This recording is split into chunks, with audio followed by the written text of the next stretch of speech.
Today we're going to be looking at factoring using the greatest common factor. This is an example of the notes that we'll be using, but I'd like to call your attention to page 2. On page 2 at the bottom we have a multiplication table. For those of you that aren't as strong in multiplication, I would recommend, if you're able to print this, copy it or take a snapshot and put it on your iPad so you can easily access it. This is going to help you tremendously. I've made a smaller version to use next to my problems so we can talk about kind of how to use this when you need to. Let's do a little background before we get into these notes just to connect to what we already know. If you look on the left, this was a typical problem from earlier in the year. This is going to involve simplifying by getting rid of parentheses. To do this, we're going to use the distributive property, and we're going to multiply out. So 2 times 4 is 8. There's an x attached. 2 times negative 6 is going to be negative 12. Okay?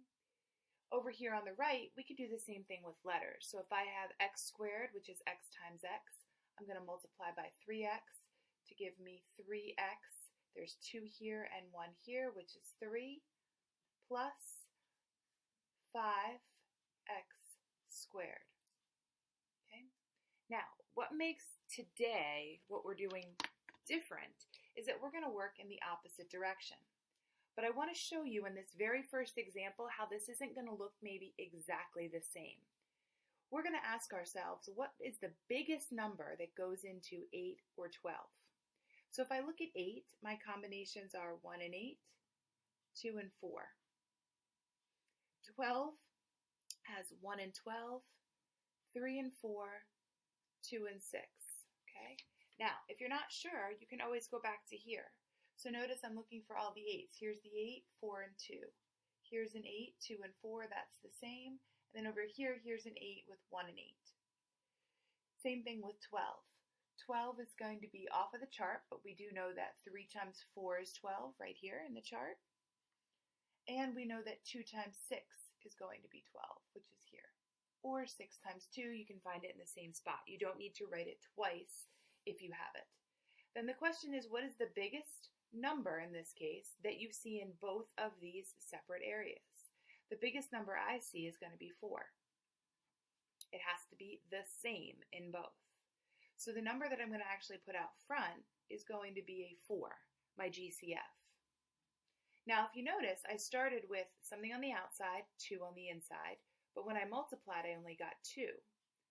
So the key here is the fact that if I have 2 terms on the inside, and I end up with 2 terms, when I work backwards, that relationship will hold.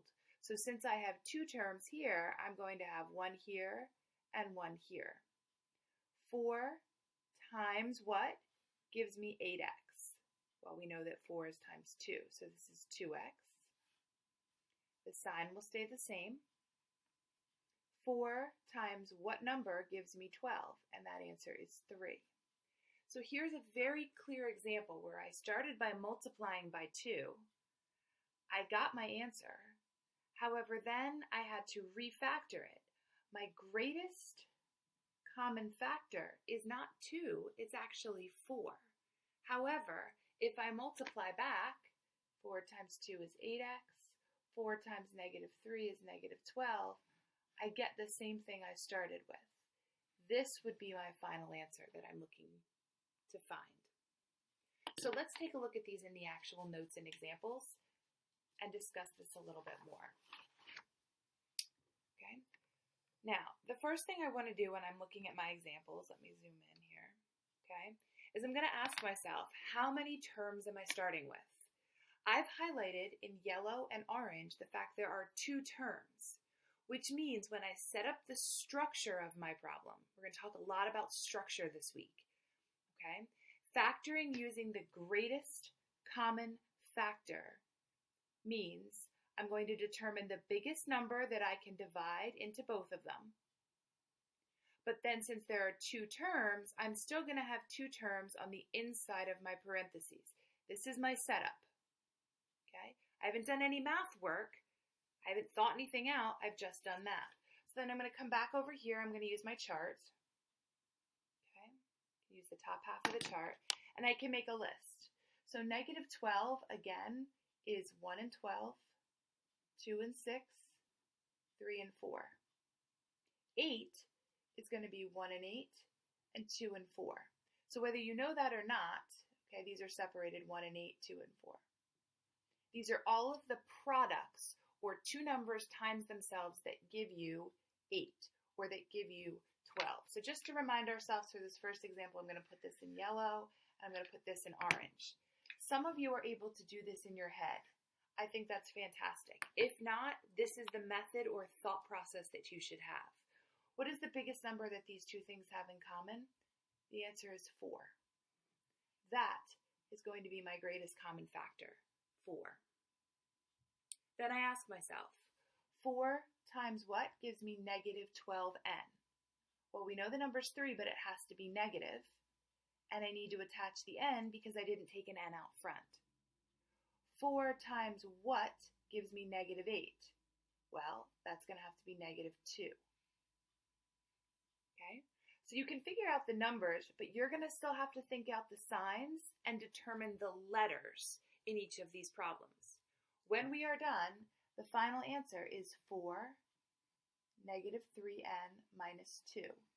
That's what I'm looking for. I'm showing you all of the work to do the problems. So let's move down to example 3.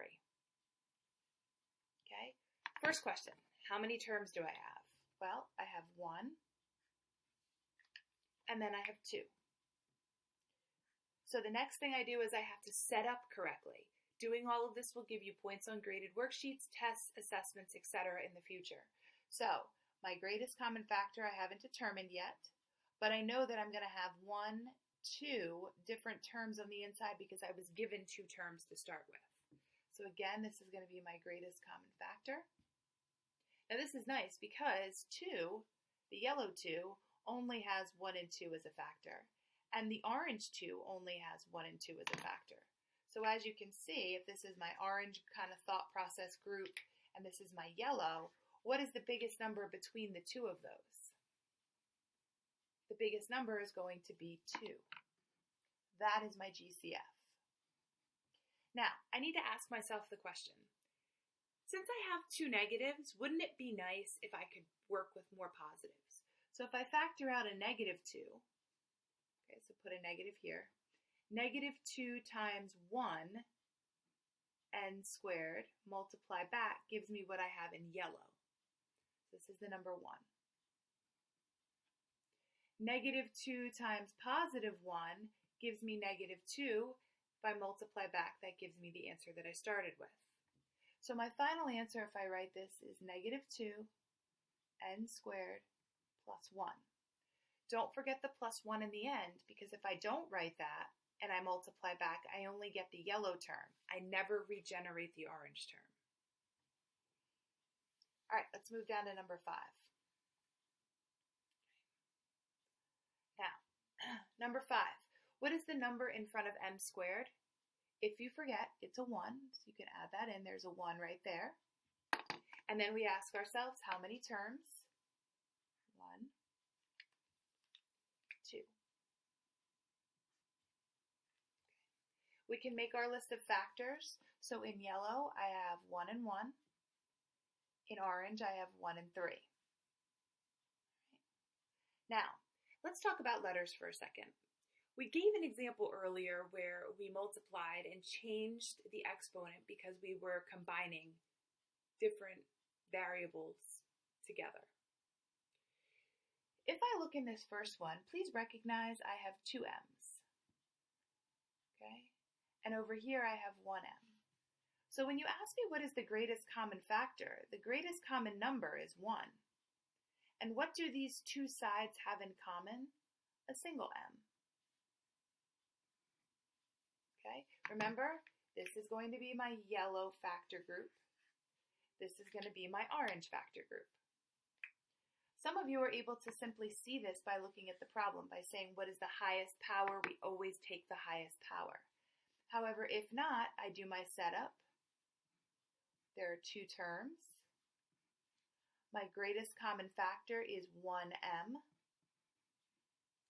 Okay, 1 times negative 1m Notice I need to have 2 of them to get back m squared. Then I say 1m times what, which is going to be a plus 3. Do I need an m here? Well, m times nothing is m, right? M times gives me m. So I don't need to include another m. So my final answer is m, negative m, plus 3.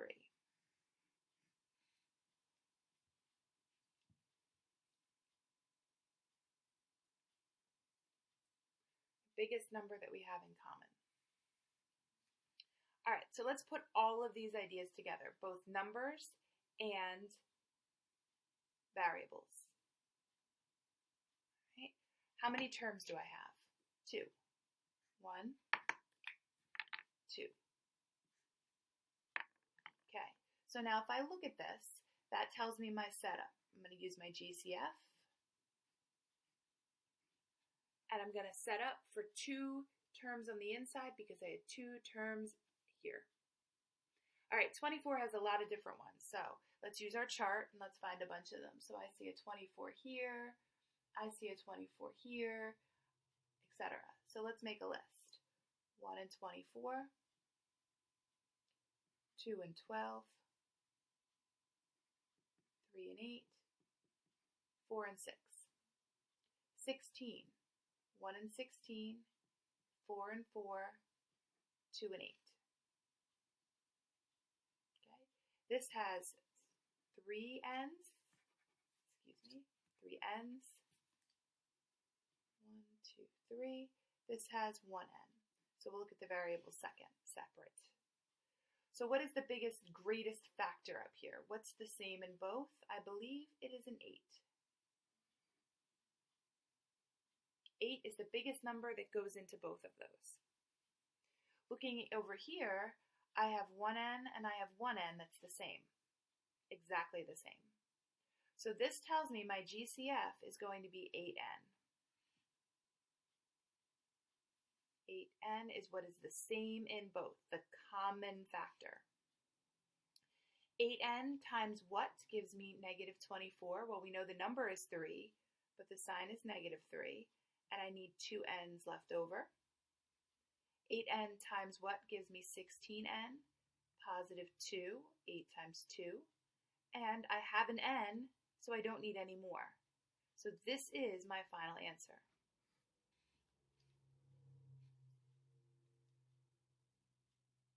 Right.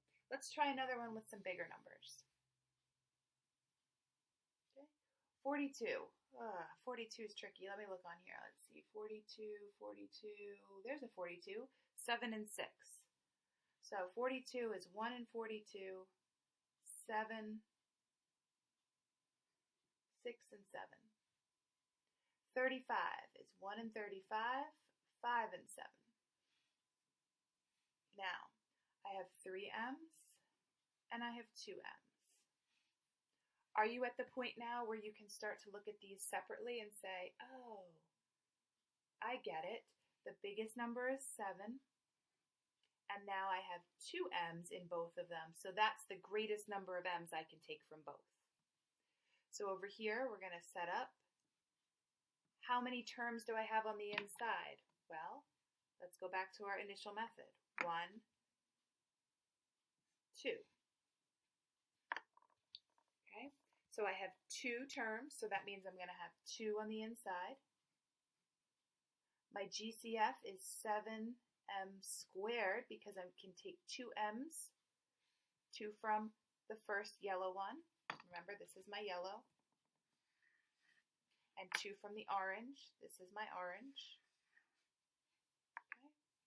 And now I can ask myself, 7 times what gives me m squared? This answer is 6, and I need an additional m. 7 times what gives me 35? The answer is plus 5. And since I have m squared already here, which I would multiply back to get what's in orange, I don't need to include any other m's. So I'm done.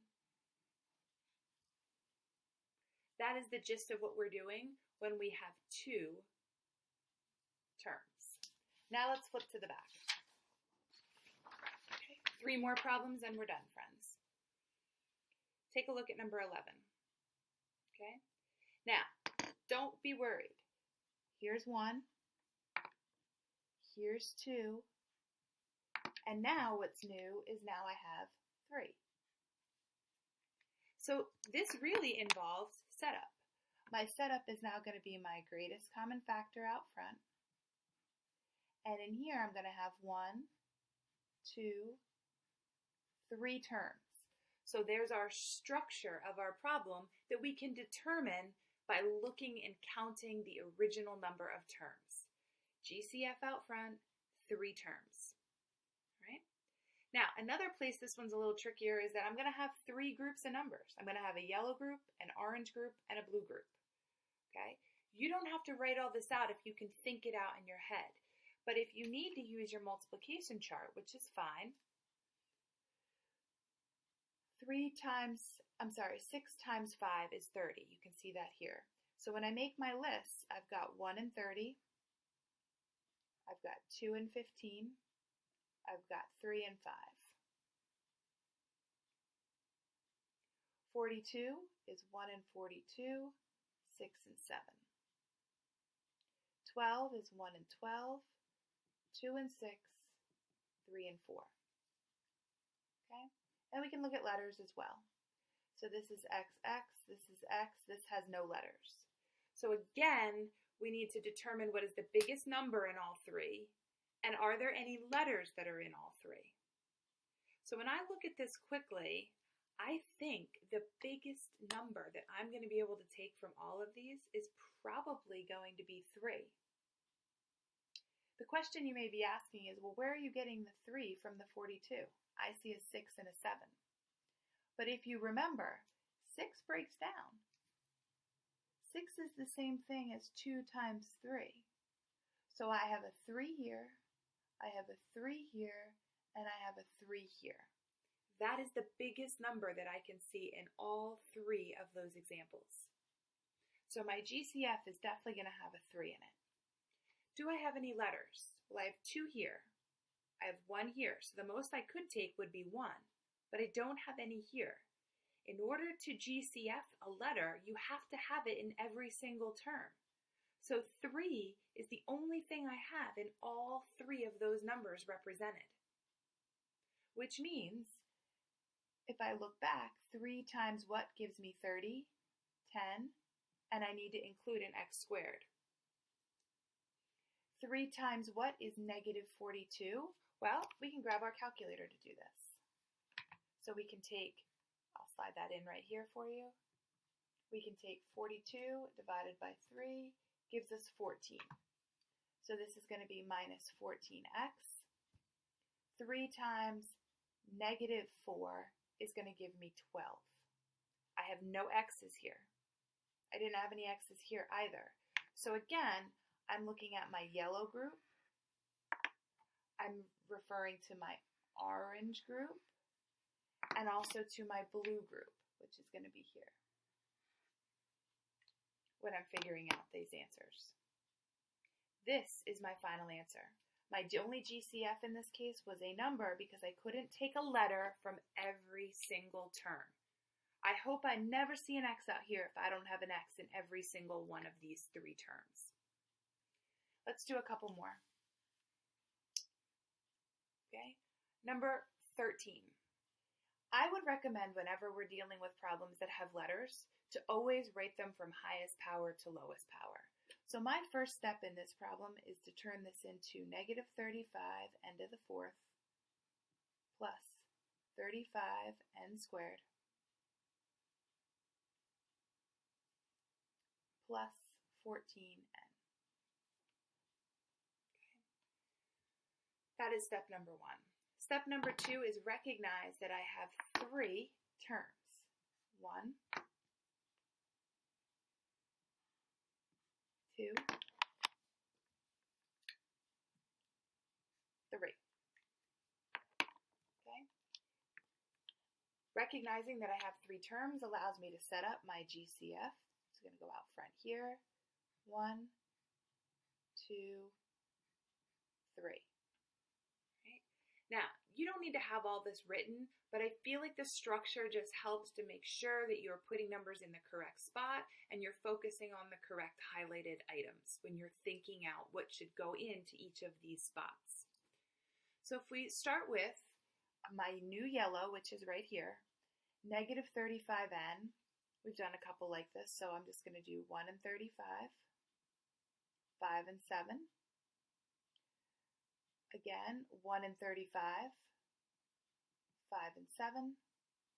And over here, 14 is 1 and 14, 2 and 7. Now let's look at letters. I have 1, 2, 3, 4 N's, 2 N's, and a single N. When I go to do GCF, I want to identify the biggest number. 7, 7, and 7. Okay? Then I look at my letters.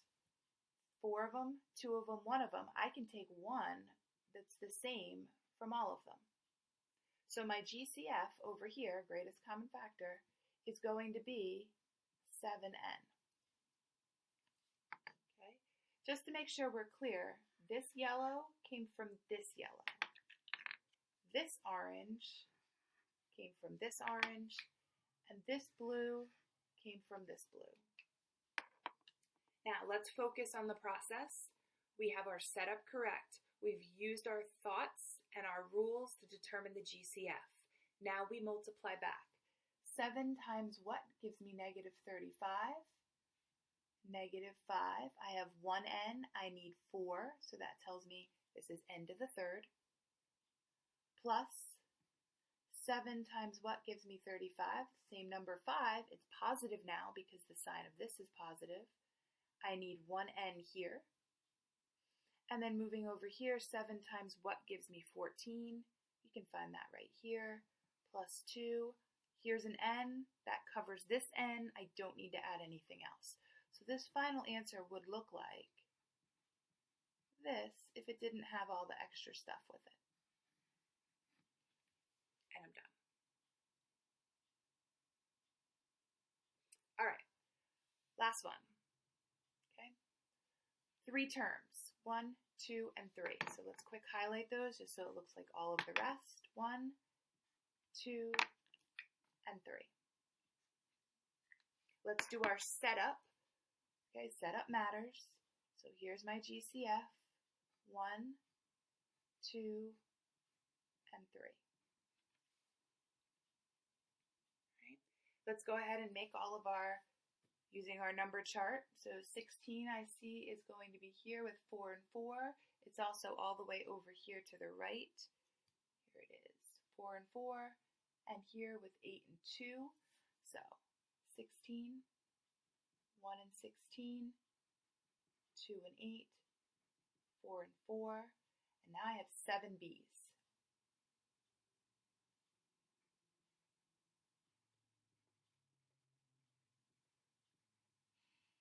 7.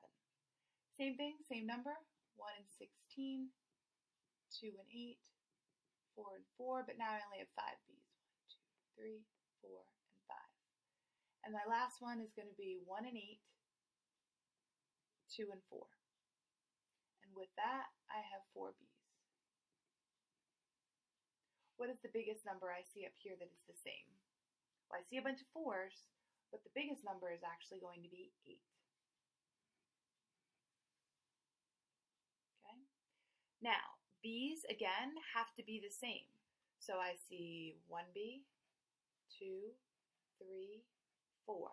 So 8B to the 4th is going to be my GCF. Right? I can take 1, 2, 3, 4 from here, 4 from here, 4 from here. Doesn't matter that I have extras, it's what I can take the most of from every single pile the same. Now I ask myself, 8 times what gives me 16? The answer is 2. I need 7 B's, I have 4. That means I need 3 more. 8 times what gives me negative 16? Negative 2. I have 5. I need 5. I have 4, so I need another B. And then again, negative 1. And I don't need to include a B because I need 4, and I have 4 already. Always think about multiplying back to get what you started with. This would be my final answer. I hope this video helped you understand how to determine greatest common factor. Again, the charts help, but if you can do it in your head, that's fantastic as well. Good luck!